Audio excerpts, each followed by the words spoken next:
மாநிலங்களவை எம்பி தேர்தலில் அதிமுக சார்பில் வேட்பாளர்களை அங்கீகரித்து எடப்பாடி பழனிசாமி கடிதம் அளித்தால் அதனை ஏற்கக்கூடாது என்று தேர்தல் ஆணையத்தில் அதிமுகவை சேர்ந்த புகழேந்தி மனு அளித்து உள்ளார்.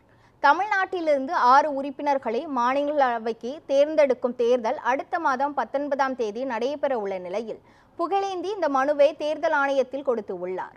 அதிமுக மற்றும் இரட்டை இலை விவகாரம் தொடர்பாக எழுந்துள்ள புகார்கள் குறித்து தேர்தல் ஆணைய விசாரணை மேற்கொண்டு வரும் நிலையில் தற்போது வரை அதில் எந்த முடிவையும் தேர்தல் ஆணையம் எடுக்கவில்லை என்று அவர் தனது மனுவில் சுட்டிக்காட்டியுள்ளார்.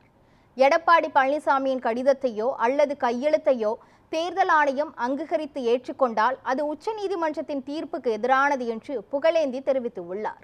இதேபோல இரட்டை இலை சின்னம் தொடர்பான விசாரணை முடிவுக்கு வரும் வரை மாநிலங்களவை தேர்தலில் அதிமுக வேட்பாளர்களுக்கான படிவத்தில் கையெழுத்திட எடப்பாடி பழனிசாமிக்கு தடை விதிக்க வேண்டும் என்றும் சூரியமூர்த்தியும் தேர்தல் ஆணையத்தில் மனு அளித்து உள்ளார்.